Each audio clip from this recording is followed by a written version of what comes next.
Why having community TV in your area is important, and why should people have the right to stay informed about local events and civic issues through community TV?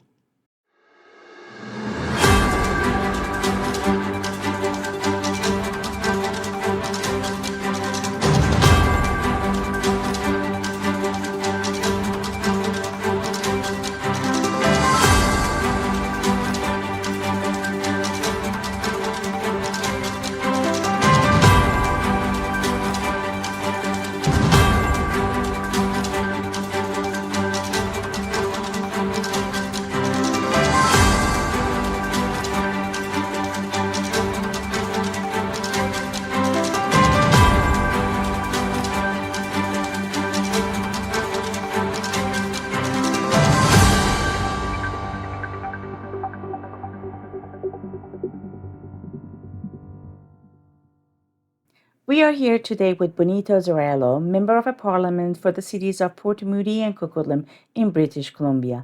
Welcome to our show, Bonita. Thank you for being here. Thank you for having me again. Bonita, do you believe it's important to have community TV in your area? Well, absolutely. To have local TV, to have hyper local news and issues covered is very, very important, especially right now when we know a lot of the larger media is being consolidated. We're losing a lot. There's a lot of centralization around the larger media, and we're missing out on these local stories, these local activities that are happening in community. Yeah, exactly. And what role do you believe community TV plays in fostering local identity and cultures? Well, again, with the consolidation that's happening in the large media channels, it's so important that people are able to see themselves in their media, and that for stories that matter to the community locally are covered. So this is why we really need to have people be able to see themselves in media and for them to feel connected to their communities. Exactly. And they can share their stories. Like there is so many people that they have their own stories that they can share, which they cannot share with other big medias, but they can actually share with their local media or local community TV. Now, do you believe that community TV contributes to promoting diversity and inclusion within the local area? Well, absolutely, we know it does. And we know that on the larger media channels, I mean, this is a conversation that's been happening federally, is that we're losing the diversity in the larger media channels. We're losing that content that is about diversity. And Canada prides itself on its diversity. Yet, if it wasn't for these local media outlets that came out into community, that do interviews like you do here, Sherry, we would be missing all of that content. And you mentioned about stories. Stories are so important. It does build community. It inspires community. It brings hope to community, and it's a connection that we all need. And I think that community TV also brings cultures and community together. So it's a unity, and people get together by watching, community TV and watching their own stories.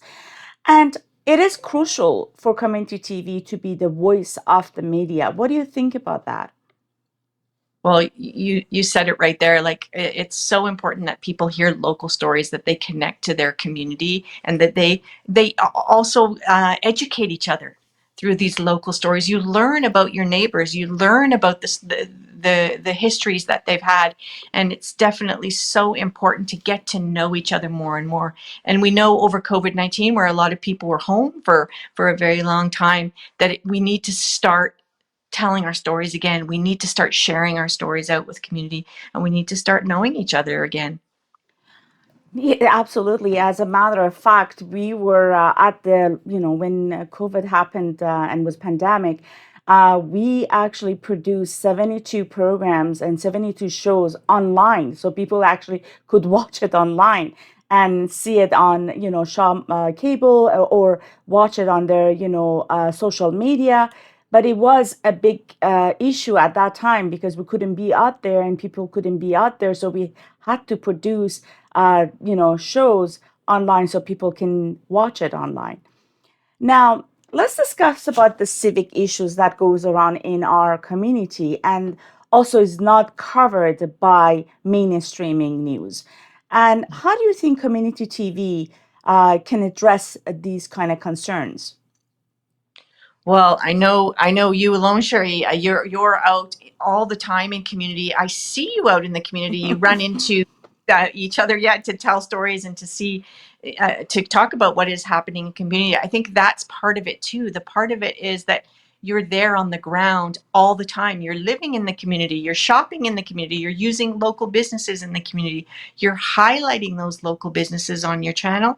You're encouraging people to visit those places. So I think a lot of it just has to do with interacting every day, doing regular things, and how important it is to understand, you know, if there's an accident, if there's a family that's suffering, if there's a great celebration that's happening around a sporting event, or a school opening or a business opening. All of these things are so hyper local. They educate community and they also bring community together. Yes, I was going to ask you about the impact. You already said it about the impact that the community TV has in our community. Now, do you think that the community TV has the potential to work among the diversity of cultures and to work together and bring cultures and people together? Absolutely, and we know that. I mean, we benefit in the Lower Mainland of Vancouver of a number of local hyper local community TV stations that come together and share information. I think there's more that can be done there. I think the federal government has an opportunity to support that. I know that the with the consolidation that's happening in media, and there was, you know, some potentially loss of funding that was going to happen for community TV and for Yes. community hyper local community. I mean, that's something we cannot afford to lose right now. We cannot be in a time when large media organizations are consolidating, where less stories and less hyper local information is coming out, that we would lose funding for local TV stations. It just can't happen at this point in Yeah, time. you answered my next question because I was going to ask you that do you believe that government should offer supports and assist to a small community TV initiatives because we are struggling, and as you know we are trying to provide and produce a lot of community civic issues and events and stories that our community have that the major news cannot actually provide. They're just focusing on big issues outside of the area. Yeah. Now, as a Persian community TV, as you know that I have like we have Persian TV, and we do work in both languages, English and Persian. And the platform that we have is Contribute Bilingual.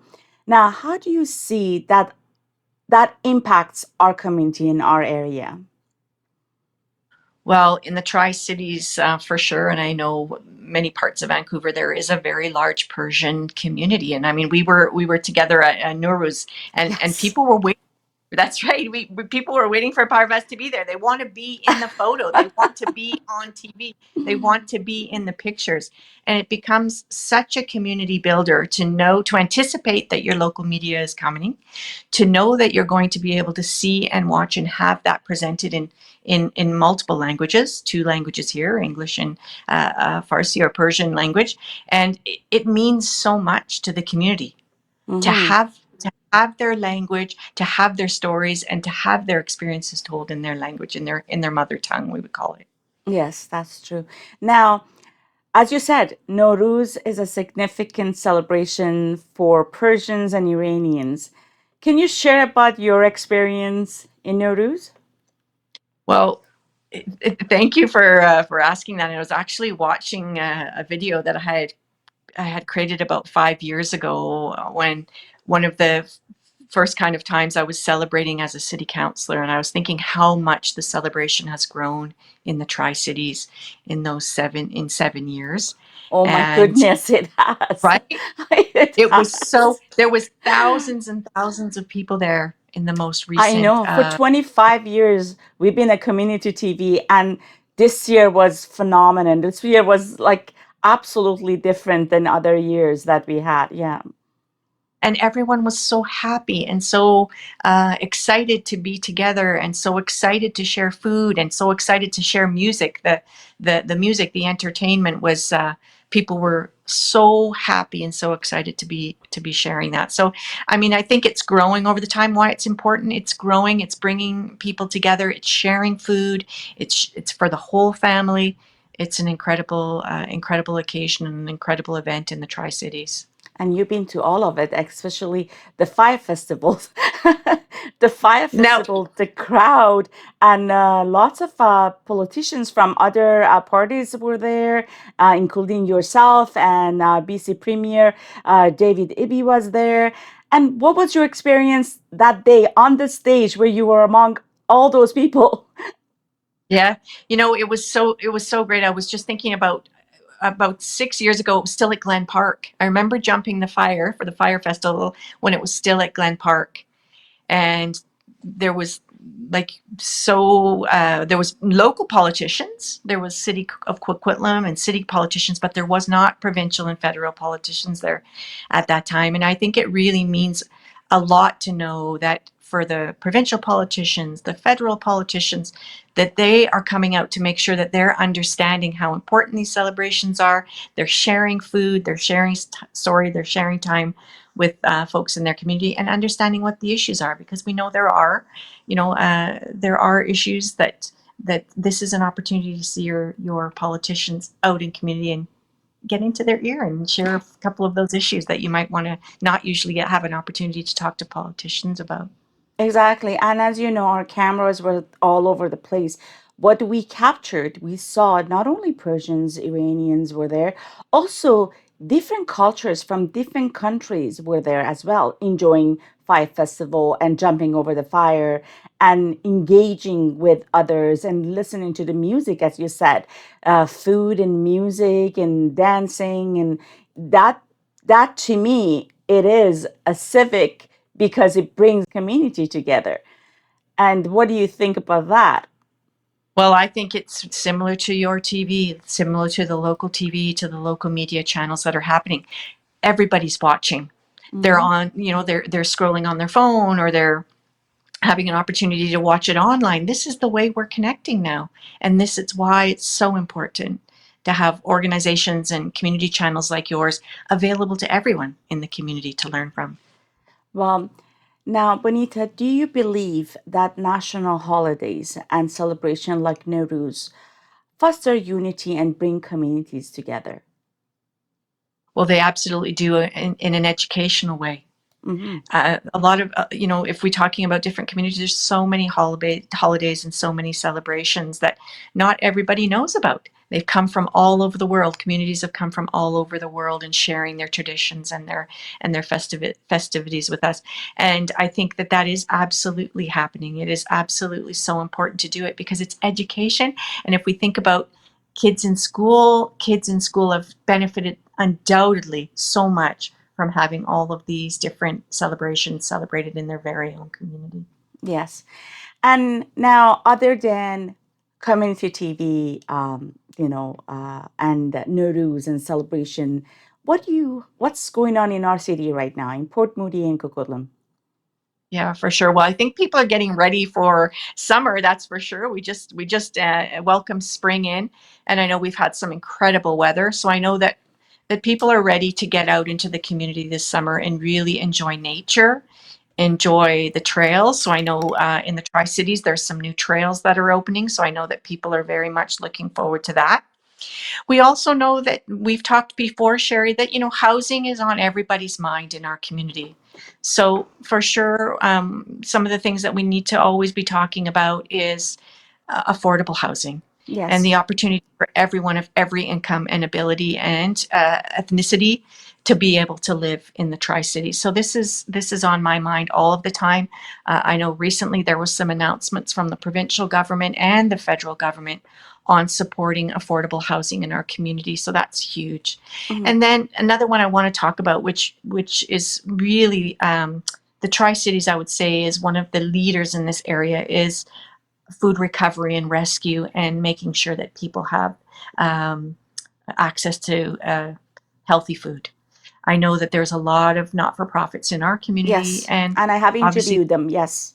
Yes. Yes, you Yeah. have. You have on this very program. Yes. That's so important right now, and we know that our community is so generous, and there are a number of not-for-profits as well as the Share Food Bank that are making sure that families are getting healthy food. So I think those are some of the major issues. The price of groceries has meant more and more people are needing support in food banks and in food rescue. And I'm happy to say that that's happening here in the Tri-Cities, but we do need to fight and push back on corporate greed around the price of food in this country. It's becoming more and more difficult to I get a know, healthy meal. especially for seniors that they actually have low incomes and young generation that they have just, when just find a job and they're working. It is very hard. Now, last time we talked about affordable housing and you said that there's something happening in our areas. Do you have any news for that yet? So thank you so much, Sharon. It was we did have a bit of a round table with the provincial, the federal, and some not-for-profit partners around opportunities for affordable housing. So yeah, I know that the provincial government did announce some affordable housing in our area, and then the other big announcement was the federal Housing Accelerator Fund, Mm-hmm. which was $25 million of federal investment in getting affordable housing built faster in our community. Those are the two major announcements right now in the way of affordable housing. That's a good news. Now, Mhm. and then I remember last time you mentioned about dental support for seniors, and that's in progress because I know that some people are getting dental support from government now. Right, that's right, and thank you for mentioning that. So I'm with my mom right now, and she Oh, actually got her letter today. So if you are over 70, you will, and you have a household income under $90,000, you will be receiving a letter, if you have not already, from the federal government inviting you into the dental program. It's dental care for Canadians. And if you are between the age of 65 and 69, in May of this year, you will be able to apply online for the National Dental Care Program, mm, as well as if you're a person with disability or a child under the age of 12. Obviously, the children won't apply, but their parents can apply in June. But this is the largest expansion to national health care in a generation. And I can't tell you the number of seniors that have reached out to my office. So grateful that they now have the opportunity to get their teeth fixed. A lot of seniors and even young people, and this is a program that will be for all adults in the also, coming years. adults with low income can actually apply for this as well. In the coming years, it will be. We're hoping in Nice. 2025 that Mm, it'll be open to everyone. They're starting with seniors, persons with disabilities, and people under the age of 12. But I know a lot of young people in their 30s. They work either in hospitality or they work in their own private business. They are entrepreneurs that don't have any dental coverage. So our goal is to have coverage for everyone in Canada that needs it. hmm. Any other news that is going on right now that we should know about? Well, pharmacare as well. So the NDP, as part of their work in Ottawa, Mm, have also announced a framework legislation around pharmacare. And we're fortunate here in British Columbia. We do have coverage for diabetes and contraceptive. Those are the first two drugs that will be covered nationally. So pharmacare is also another very big story. It will expand out to other kinds of medication. I hear from a lot of seniors who have a difficult time paying for their medication. This is that next stage of universal health care so that everyone can stay healthy regardless of age and income. oh, that's great.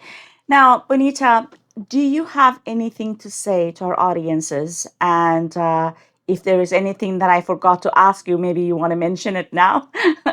Yes, yes, thank you for the opportunity. Well, I would like to mention just to your audience, so I'm the federal representative. I'm the federal member of parliament for Port Moody, Coquitlam, Anmore, and Belcarra. And we do a number of services in our office. We can help with any kind of federal issues, whether it's employment insurance, disability tax credits, passports. My office is available. but I wanted to mention before we go today is that it is tax season, it is tax time, and every year I do send out a tax booklet to everyone in Port Moody, Coquitlam, Anmore, and Belcarra. But I would ask folks to think about two tax credits this year. One is the disability tax credit. If Mhm. you or someone in your family has a disability, please explore the Canada Disability Tax Credit because it is an entry point to many other federal programs. Mhm. And then the second one, which is not known that well, is the Canada Caregiver Credit. And this is a tax credit for people that are looking after a family member, caring for a family member. Perhaps you're caring for an aged parent. Perhaps you're caring for a partner or a spouse in your home who is ill. You are eligible for a Canada Caregiver Tax Credit. And I would ask folks to take a look at that online. And if they have any questions, please do reach out to my office. Yeah, and then if there is there's a link. I can actually post the link for people to just go online and check the link out. Now, Bonita, thank you so much. Your dedication to our community is valuable, and thank you for this interview. I really do appreciate each time that you come to our show. And I appreciate you, and I'll see you out in the community. I see you soon. Thank Well, you. thank you. And please feel free to reach out if you have any questions or concerns. And if you'd like to, share your own stories, please email us at skyrisemediasociety@gmail.com. See you next time.